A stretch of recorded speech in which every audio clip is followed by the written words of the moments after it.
Hey friend, welcome. I'm so excited to have you here listening to another episode of the Pattern Design Circle podcast. Here we talk all about the ins and outs of designing knit and crochet patterns and running a business that makes it all possible. I'm Jessica, your host, knitting pattern designer, design mentor, and the friend in your ear. Can't wait to dive right in. Pattern Design Circle podcast is sponsored by the Pattern Design Circle, a membership community for knit and crochet pattern designers that are feeling lost, lonely, or frustrated in their business. It connects you with a supportive community that's always eager to answer your questions and help you through the hard times. And there's loads of resources and activities specifically catered to business and designing. Sound like your jam? Check it out at snickerdoodleknits.com/design-circle. That's snickerdoodle, like the cookie, knits, knits.com/design-circle. All right, let's get into it.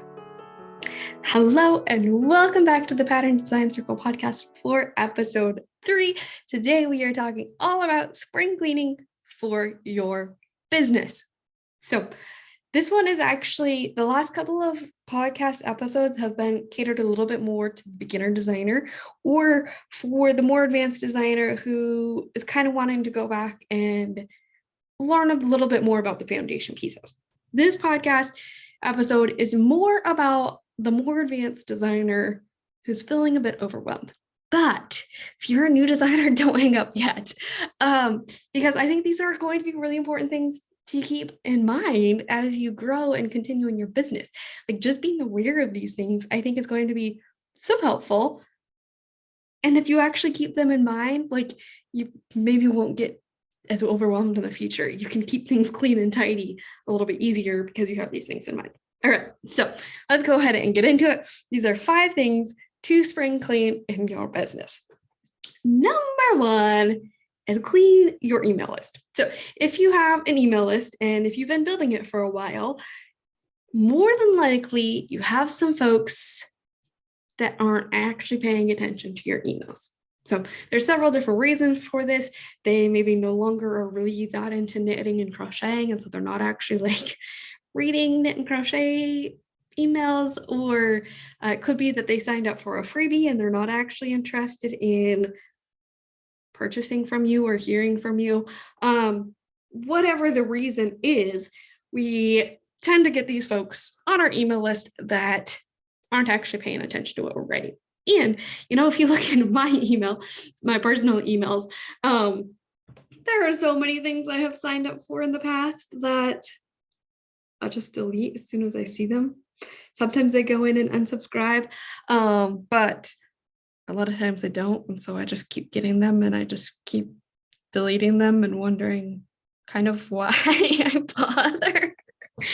But anyway, from a business perspective, as the business owner, we actually want to clean up the email list. And the first reason is because our open rate and our click-through rate are actually important. By having folks open and read our emails, it is telling the email service providers that, hey, we're providing valuable information. Like, we're not spam, we're not a bot, we're humans connecting, and like the people that are getting our emails actually want to receive them. So that means that if our open rates are higher and we're telling the email service providers that our content is valuable and our audience likes it, it tells them to keep sending it to the right inbox. It's keeping your emails out of the spam folder, and making sure that your audience is actually seeing your emails, which is important. If somebody's on your email list, you want them to see your emails. So that's number 1. Number 2 is several platforms, email service providers, they charge you based on the number of subscribers that you have. Mine doesn't. I use Flowdesk. It's a somewhat newer company, but they really focus on having prettier emails. So some email providers are really text-based. Flowdesk has done the programming so that you can still have a lot of graphics and photos and pretty stuff without basically alerting the email, whatever we want to call them, email folks into thinking that it's spam, because that's why so many email service providers do just text-based. It's because that increases the deliverability. So Flowdesk has worked to make sure that you can still have pretty stuff, but still have good deliverability to your audience. So company that I use is Flowdesk. I can actually go ahead and link that in the show notes so that if you're interested in using Flowdesk, you can use my affiliate link. And I was not planning on sharing that. So I do not remember what the discount is anymore. They did change it last fall, but I will look that up real quick and I will share it with you. All right, so this is Jessica of about a minute and a half in the future, maybe not quite that much. Anyway, the affiliate discount that you receive if you use my link is you get 50% off your subscription. So get 50% off. They send me $19, it says, but that is the program that I use and love. I really do love it. They allow me to have unlimited number of subscribers. So I am locked in at my price forever. Now, a lot of companies like ConvertKit is a highly recommended program, which if you're looking for email service provider, they actually allow you to use it for free up until 100 subscribers maybe. But after that, the amount you charge then differs depending on how many subscribers you have in your list. So you have inactive subscribers in your list, you're going to actually literally be paying for it because you're going to be paying more money because you have more subscribers. And then if they're not buying from you, you're really losing that money, right? So that is why it is helpful, important to clean our email list. And so how do we do that? First of all, it is recommended to do this after you have a launch or a promotion of some sort, because folks, it will tell you whether or not somebody's actually buying from you. And then what you do is you filter through the people that have not responded to you in the last, you can do 30 days, 60 days, 90 days, whatever you want to do, that have not interacted with your emails. So that includes, like, basically they have not opened your email in 30, 60, 90 days. And then you can segment them and email them and say, hey, you're getting deleted. Literally tell them you're removing them from the email list. Make sure in the subject line, you say that. Make it really clear what you're doing. And so then it's like a catchy title as well, because if they want to stay on your email list, you want them to stay there. You don't want to just delete them. But if they see that and they don't care, then yeah, you want to delete them. So first of all, what you do is you send to that segment saying, hey, I'm going to be deleting your email address from my email list. It looks like you're no longer interested in my product, in my content. So you will be removed from this email list.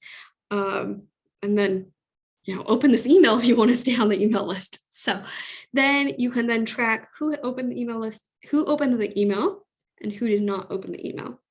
You can then delete anybody who did not open the email. I would recommend leaving a few days, don't delete folks 2 hours after you sent that email, because a lot of folks won't have seen your email yet. So, give it some time, maybe a week or something. Probably 3 days really is sufficient, but I probably would do a week. I like to do a week. It just gives folks a little bit of time. And then at that point, delete everybody who still has not opened your email. If you want to, you can send out the email and 3 days later, say another one and say, hey, just a reminder, I'm deleting you. And then delete them, another 4 days after that or something. So that is tip number 1, clean your email list. All right, tip number 2. Let's clean up the things that are taking a lot of time and aren't serving you. So how many things are you doing on a daily, weekly, monthly, quarterly, annual basis that you think you should be doing or have to be doing because you own a business, but they aren't serving you? What are all of the little tasks that are taking up a bunch of time, but actually aren't serving you or your business or your audience or your purpose or any of that? Are there things that are, maybe has to do with your website or your Instagram or your whatever it is, your email list, things that you're doing regularly, especially, that are taking up your time? Why are they still on your to-do list? Why are you still doing them every single week if they aren't helping you? Now, granted, if you're testing something, test it for at least 90 days is typically the rule. So don't delete those things. But if it's something you've been doing every week for a whole year and it's just wasting your time, sorry, if you were listening to the podcast, that was me looking back and forth, like this is silly, basically, because it is silly. So let's get rid of those things that are on your list that A, aren't serving you, and B, aren't moving the needle forward. And what I mean by moving the needle forward, that is any of the metrics that you are tracking that are important to you. So it's not growing your business following, it's not growing your expertise and the like, no trust factor with your audience, and it's not growing your revenue, your income. Look at if you can just cut those things out, because you might save yourself a whole lot of time. All right. So tip number 1 was cleaning your email list. Tip number 2 is cleaning out the things that are taking your time and aren't benefiting you or your business or your audience. And number 3 is consolidating and organizing your lists. So this is kind of funny. If you're watching the video version, I will show you on my desk here my stack of lists. So here we have a stack of lists. And then here we have another stack of lists. A lot of this is like planning, organizing kind of stuff. But the recommendation here, and a lot of this stuff is in another place as well, but if you have lists that are sitting around with lots of information and ideas and whatever else that you wanted to keep track of, but you never actually go back and look at them, or you don't look back at them often enough to actually remember what you were going to do, then let's figure out a different solution. So number 1 solution that I love, and I will show this to you as well if you are watching the video.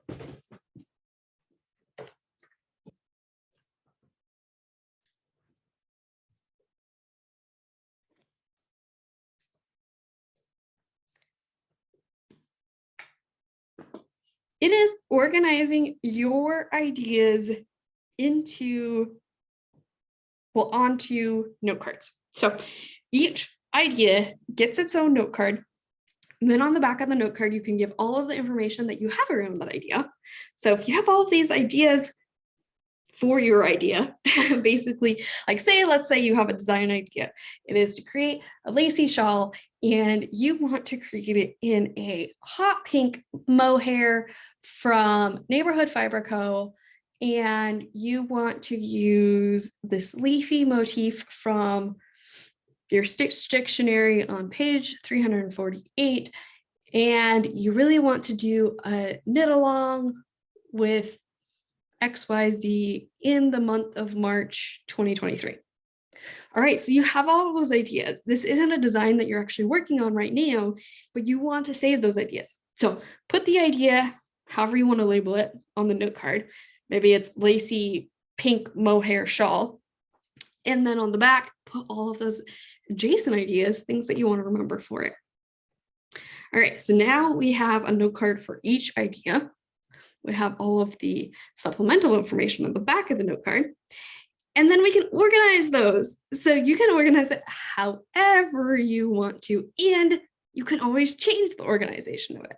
So can you tell I get excited about organizing? I do.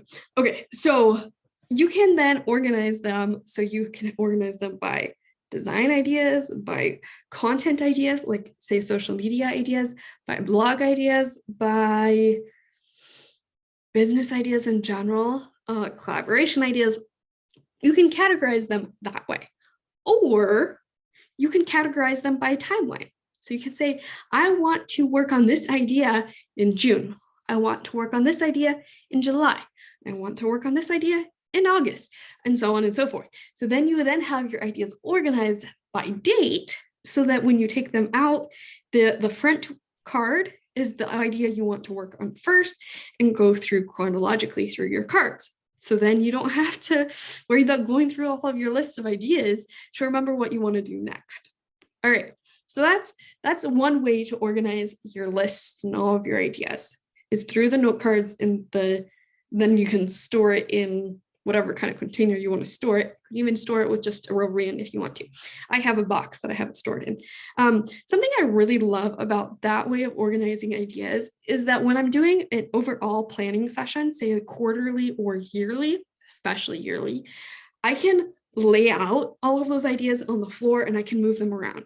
So I can organize them as, all of the blog post ideas here, all of the social media posts here, all of the design ideas here, and I can look at overall view for the whole year to make sure I have enough for the whole year, and then I don't have too much for the whole year.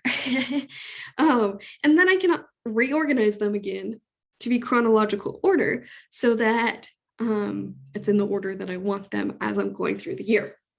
Now, what chronological order, the person who taught me how to do this was Nicole Walters.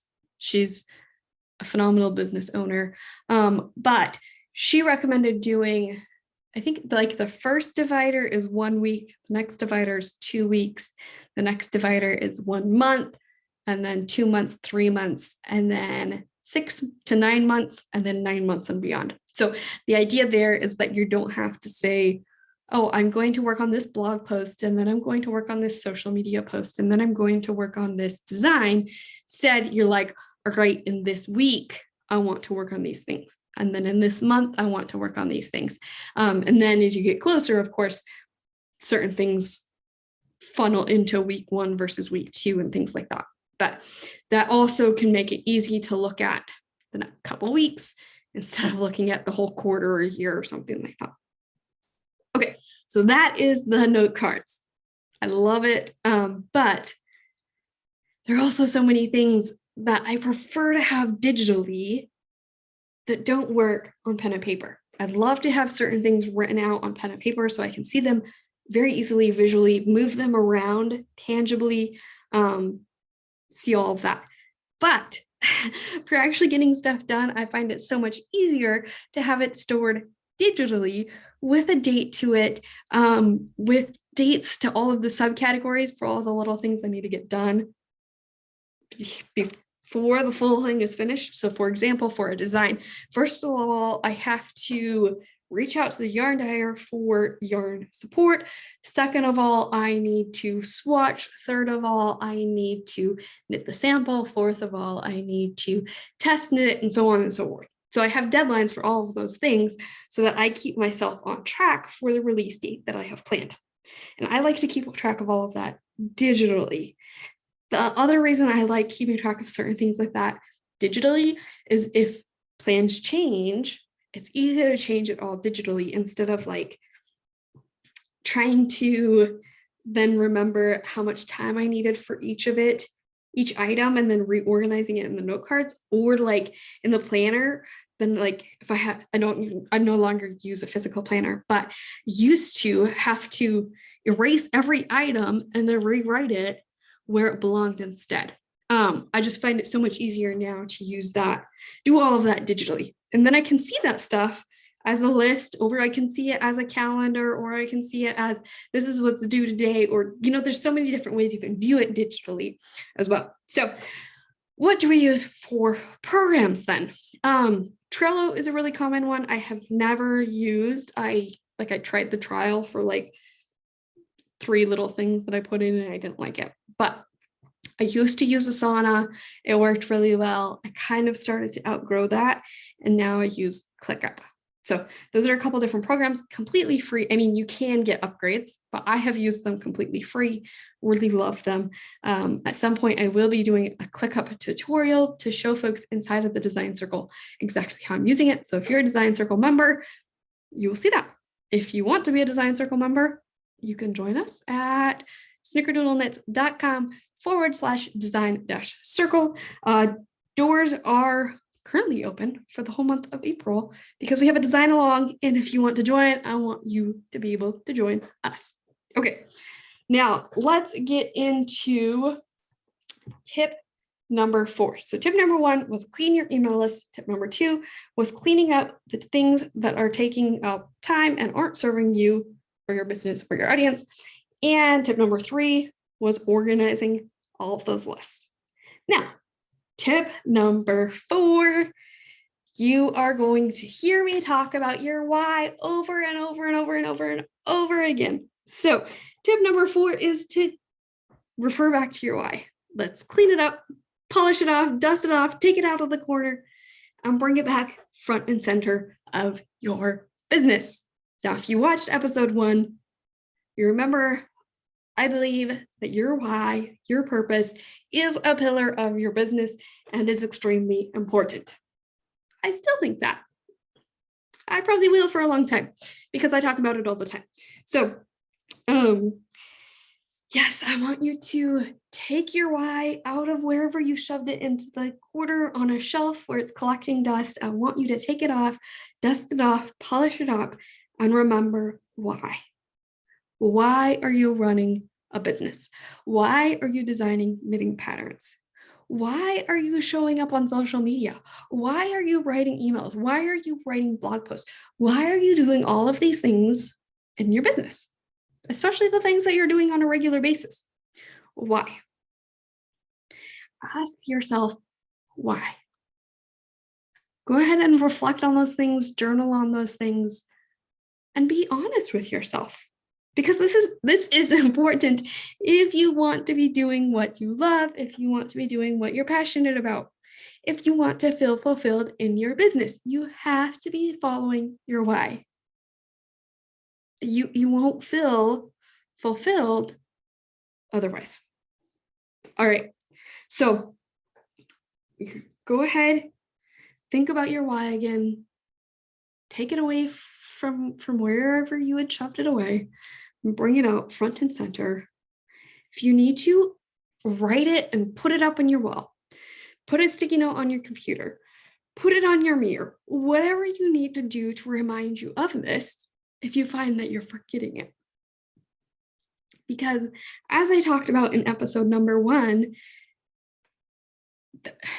this is so important for so many parts of your business.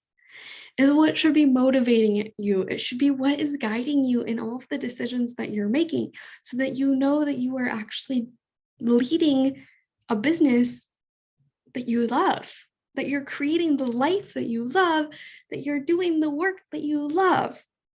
Because we aren't designing patterns just for the sake of designing them. We aren't doing it, as a day job just to make a bunch of money. There is a reason you are doing it. I'm sure of it. So let's go uncover that. If you've never uncovered it before, go uncover it. If you've uncovered it before, but you've kind of letting it get dusty, you've let yourself get distracted by what other people are doing, what other people are telling you you should be doing or you have to be doing in order to be successful. Uncover your why again. Bring it back out and remind you of what is important to you. Remember, you are on your own journey, on your own path. Nobody else's journey is important to your journey because what you are doing is important to you. And that is what matters. I also, if you notice, said something about somebody else's definition of success. I think it is so important that you be very clear on your definition of success. Because if you're living by somebody else's definition of success, you will never feel successful. You must be clear on what is important to you. This all comes back to your why. Why are you doing this? Are you doing this to make 50 grand a year? Are you doing this to have 10 million followers? Are you doing this to create art? Create something that is beautiful, that has come from your brain, creating something from nothing? What is it that is important to you? If your goal isn't, if what's important to you, what's going to make you feel successful isn't making 50K a year, then let that comparisonitis that comes up when you see people doing that go, because that's not going to be what makes you feel successful. Even when you get there, if you're not doing the thing that really makes you feel successful, that makes you feel fulfilled, you are still going to feel empty, unsuccessful, unfulfilled. So let's focus on your why, your definition of success, what is important to you now, because that is important to you. It is so important to your definition of success, to making you feel good about what you're doing. Okay. I feel like I always get into a rant on that, but I think it's so important to remember you are on your own journey. You have your own why, you have your own definition of success. And that is why you cannot compare yourself to everybody else or what you think everybody else is doing.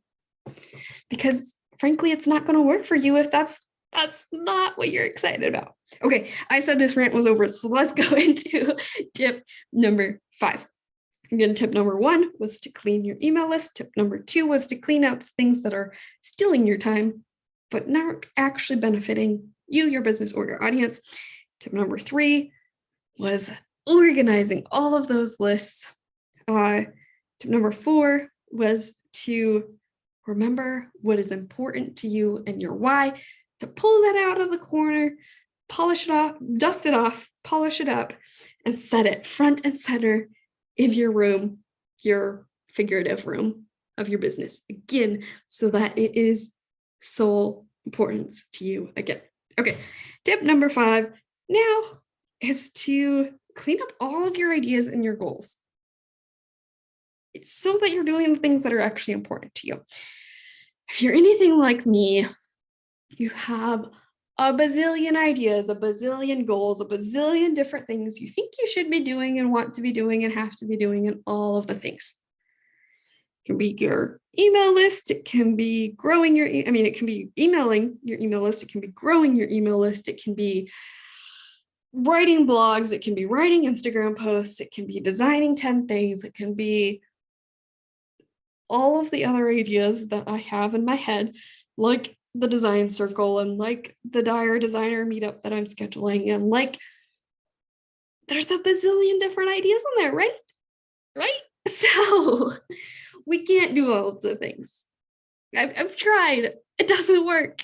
Everybody else tells us that too. I promise you, we can't do all of the things when we have so many ideas and goals and ambitions. So let's pare it down to what is most important. What are you feeling most excited about right now? What is most important to your priorities right now? What do you actually have time for?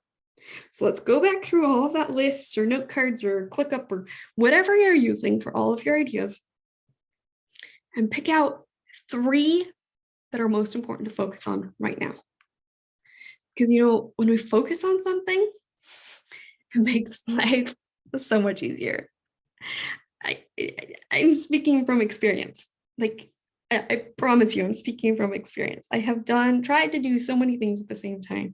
And as soon as I start to focus down, it makes doing each thing easier.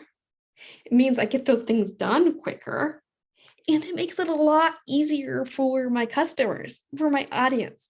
Because instead of throwing 100 things at them at once, and they're just like, oh my goodness, what do I actually want right now? Should I focus on? Because they can't buy all of the things and do all of the things at once. When I focus and I just do one thing, I can share it with them. And they can make a decision a whole lot easier. They can decide, yes, I want that, or no, don't want that. Instead of being completely overwhelmed by 15 different things and feeling like they need to make a decision to choose one, and they get so overwhelmed that they choose none. All right. So let's clean up those ideas and those goals. Ask yourself, what is actually important to you? What actually serves you and your why? Okay, so we just went back to your why, right? Now we're going to use your why to decide what projects to actually work on right now. What are you trying to actually accomplish in your business? What are you trying to actually accomplish as a designer? Are those 3 projects, those 3 ideas actually working towards that? Is it working towards your idea of success? Is it working towards your passion? Is it working towards the things that you love? Or is it doing something just because you think you should? Just because you think you have to? Just because you have this idea that this is what business owners do or this is what designers do? You need to be very clear on why you're following through with an idea. Be very clear that it is actually for the purpose of serving you, your audience, and or your business. That it is fulfilling you in some way and moving your needle forward. Does that make sense? Is that helpful? If you have any questions on any of this, again, please message me on Instagram. I'm at Pattern Design Circle. I love, in case you can't tell, I love talking about these things. I get super passionate, yes, but I love talking about this. I love helping you. I can help you in the DMs as much as I can. If you need additional support, I do offer one-on-one coaching. I also, of course, have the design circle where it's a whole group of us all talking about these things. I can support you there, but also the 34 other designers can support you there and help answer your questions, make you feel supported, all of the things. All right. So yes, reach out to me at Pattern Design Circle for any questions that you have. Again, these 5 spring cleaning for your business, things to clean up in your business. Number 1 is clean your email list. Number 2 is clean up the things that are taking up your time and aren't serving you, your business, or your audience. And number 3 is consolidating and organizing those lists. Number 4 is remembering what is important to you. Pull that thing out of the corner, dust it off, polish it, bring it front and center so you can enjoy it again. All right, number 5 is cleaning up all of those ideas, goals, and ambitions, getting really clear on what's actually important to you right now and focusing on just 3. All right, so that is today's episode, all complete. The 5 things to clean up in your business for the spring, and I'll catch you soon. If you enjoyed this podcast, if you found it helpful, please go ahead and follow the podcast and leave a review so other folks can see how much you loved it. Share it with a friend, all of the things. I hope to see you on Instagram. That's where I love to hang out. This is where I love to, I just love to talk and get animated and get really passionate. But unfortunate, although you hear a lot of my voice, I don't actually hear back from you here. So I love to hear from you on Instagram at Pattern Design Circle. Excited to connect and excited to talk to you again in the next episode. Wow, thanks so much for listening to this episode. If you found it valuable, please share the podcast with a designer friend. And if you have a minute, leave a review. It's so helpful and means the world to me. Chat soon.